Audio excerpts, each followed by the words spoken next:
makhrajul huruf daripada alif, ba, ta, dan hukum itu sendiri membaca tajwid itu hukumnya wajib. Wajib orang membaca Al-Quran itu dengan menggunakan tajwid itu hukumnya fardu ain. Berdosa orang membaca Al-Quran tanpa belajar, begitu saja tanpa mempergunakan ilmu tajwidnya. Jadi buat Al-Fajr sendiri, alhamdulillah bersyukur sama Allah. Ada orang-orang yang Masya Allah menciptakan teknologi yang ada huruf, mempermudah ikhfa bagaimana, idgham bagaimana, idlat bagaimana, izharnya bagaimana. Itu sangat membantu dan sangat menolong sekali. Jadi artinya di MA mempermudah semuanya ini. Jadi yang baca buku ini siapapun bisa ya Pak dengan mudah ya? Maksudnya bisa mengerti dengan mudah tanpa harus bantuan seorang guru agama misalnya. Artinya kalau belajar Al-Quran itu tetap harus dengan guru intinya. Harus dengan guru. Terkadang kita tidak memahami betul. Tapi setelah kita sudah pelajari untuk tamrinan melatih setiap hari pergunakan. Jadi bisa dikatakan nggak nyari-nyari lagi. Bantu berarti ya. Mengingat gitu ya Ustaz ya. Alat bantu ini ya. Sangat membantu. Iya. Kalau berbicara ada sesuatu yang tidak bisa kita dapatkan cuma dari buku ya. Tetapi juga dengan guru langsung. Latihan praktek gitu ya. Pada hal ini kita juga ingin menekankan bahwa tidak cukup dengan menggunakan alat bantu ini, tapi kita juga perlu belajar langsung pada guru. Iya, itu yang saya terutama orang tuanya kali ya, yang harus jadi orang tuanya juga bisa mengingatkan. Dan berbicara tentang kemudahan dalam kehidupan, ini juga ada satu kemudahan informasi bagi Anda tentang perkembangan teknologi. Ya, tepatnya barang-barang elektronika yang sudah semakin canggih, seperti yang dikatakan oleh Habib Muhammad itu bahwa teknologi sekarang semakin canggih. Dan berikut ini adalah beberapa produk elektronik dari produk Sunscan, pemirsa. Ini dia informasi Al-Quran itu sendiri. Dan masih bersama Habib Muhammad dan juga Pak Iwan di sini. Kita akan lanjutkan dengan, tadi sudah dijelaskan mengenai definisinya gitu ya, Habib dan juga Pak Iwan ya. Mungkin sekarang bisa diberikan contohnya, seperti apakah kira-kira kata per kata dengan blok warna itu sendiri. Atau bahkan mungkin ditunjukkan kepada pemirsa juga, blok warna itu kayak apa sih, gitu. Sekaligus dijelaskan. Bisa dikosong ya Mas ya.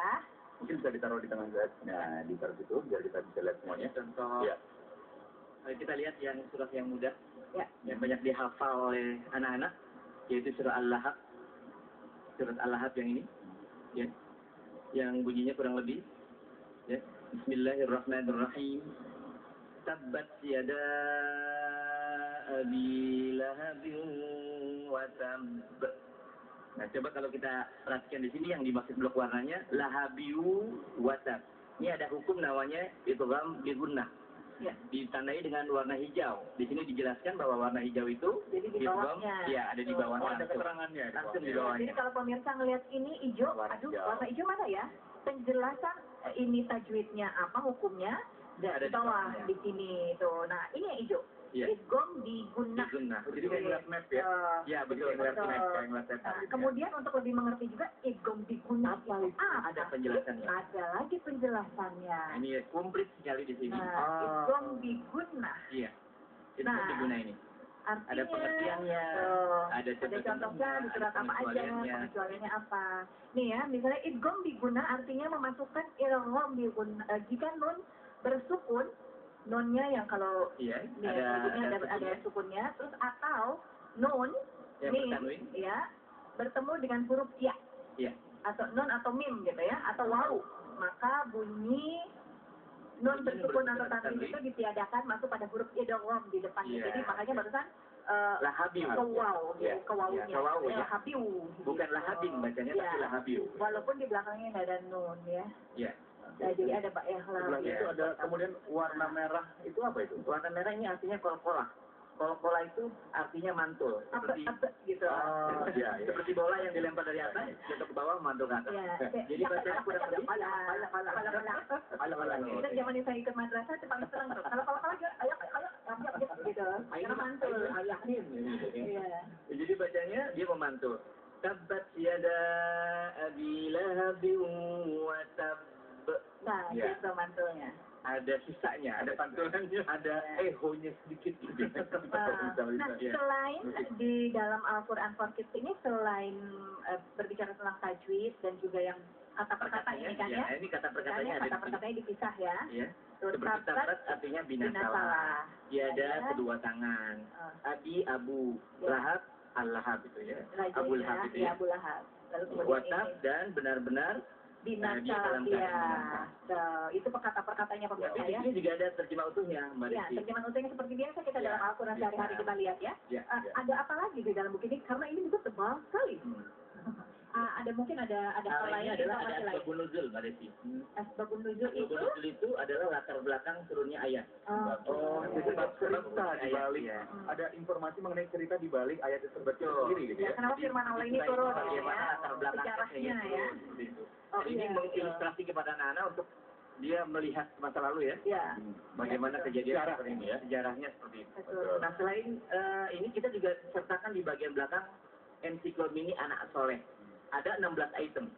Ada doa pilihan, hadis pilihan, rukun iman, rukun Islam, kemudian Asmaul Husna, panduan wudhu dan sholat, panduan tajwid, kisah 25 Nabi dan Rasul, Rasul Ulul Azmi, kisah Khulafaur Rasyidin, sejarah Nabi Muhammad SAW, akhlak Islami, kisah-kisah dalam Al-Quran, kalimat thayyibah, dan surga dan neraka.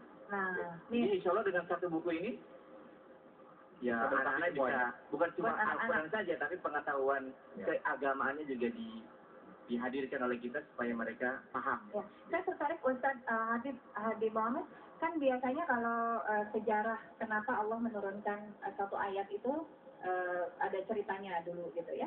Nah, untuk lebih mengerti hal ini kan biasanya selalu ditunjukkan juga dengan hadis-hadis. Bagaimana orang tua biar mudah untuk bisa menceritakan hal ini, walaupun mereka mungkin tidak mengerti dengan dalam, ada hadis-hadis yang mendukung gitu misalnya. Ustaz.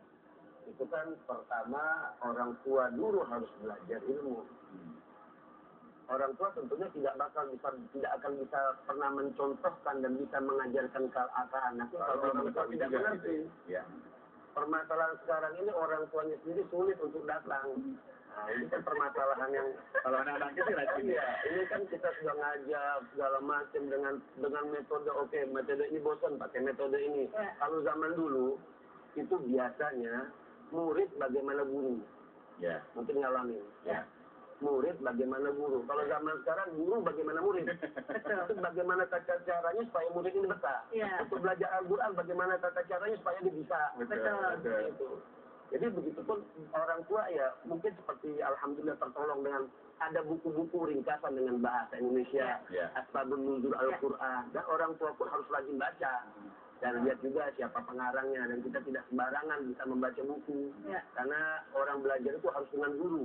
Kullu man yatlubu uluma wahidan duna syekhin fa innahu dhalal. Artinya orang yang belajar satu bab ilmu tanpa guru biasanya bisa menjurus ke suatu kesesatan.